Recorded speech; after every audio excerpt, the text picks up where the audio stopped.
Hey everybody, welcome back to the Spinner Rack. This is Marz here, and we are talking about the latest comic they have out.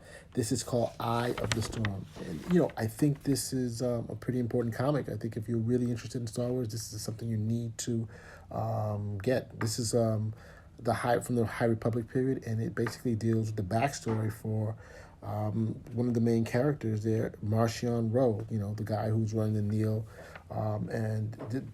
Of course, Marvel's taking a lot of time, or Star Wars taking a lot of time to develop this character, their whole world systems, which I found pretty interesting. And I think these bad guys who have this thing called the pathways, which come from him, and they're able to slip in and out of different places in the Outer Rim, and hit and run planets and stations and stuff like that. And they've been able to terrorize and been able to confound the Jedi and stuff because of where they're able to come through back and forth. And so he's key because he's a leader of it. And also we get to understand a little bit about his backstory, like who and what he is and what his world was about. These people, they come from a world of storms, basically, and so they have to learn to live with nature, with the storms. And sometimes these storms are pretty deadly, and over time develop technologies to, confront or deal with this. But once again, Mother Nature, or whatever they call it over there, Father Nature, or Ro Nature, who knows? But it finally bested the people there, because they were just too strong. So the people then had to basically, to survive, they basically had to fight country to country. Then after country to country, they started fighting family to family. And then from family to family, they started fighting amongst themselves. So basically the strong or the fittest was the ones who survived. And after that, the ones who could get off the planet were the ones who did the best. They went out there, they learned that, they couldn't just be the most friendly people out there, because people would take advantage of them. And so instead of being victims, they became the ones who victimized others.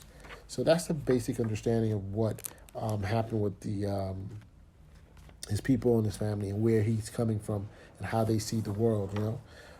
That was Act 1. And Act 2 is pretty interesting in that, they have a ship being run by a person, a humanoid, and we see Marchion Ro. He is connecting with her, and of course, the leader of this group, I believe, is the sister. She's basically telling her brother what he should do with his son and how to do it. But he decides, you know what, I'm going to be the one running the show here. So he basically overthrows his sister, kills his sister to take control of the crew, of their technology, take control of their people, and also take control of the Nihl, the group of pirates who basically do the bidding of him and his son, And so he trained his son. What's pretty interesting here is that he's like, hey, these guys don't want to listen to him. So he was like, hey, my son will take you guys on any time of the week and defeat you. If he wins, we're the boss, and if he loses, then I guess he loses. And so he's able to use his son in connection with this the person that runs the ship, and able to easily defeat the Nihl, who then swear allegiance, because basically he opens up pathways back and forth and is able to just annihilate them.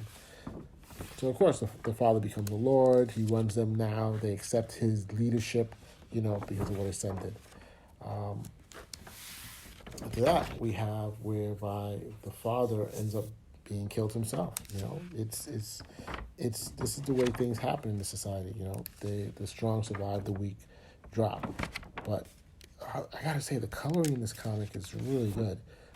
The story is really good. I big thumbs up. But again, this goes back to Charles Soule. A lot of this stuff, I like his stuff. When he writes it down, it tends to be pretty good, pretty strong stories. The coloring in this one is good. Sometimes the art in some of these Star Wars books are not that strong, but this one's decent. It's not, it's not. I've seen they have better, but it's not bad at all. So I'm very interested. I think this is the way, a good explanation of the main villain of the story, explaining what's going on. In fact, I love the fact that, you have the groups are broken up into like storms and tempests, and he's the eye, basically the leader of the storm. So cool. I think continue. If you like what I'm talking about, give me a thumbs up, comment, subscribe. Spin Rack out.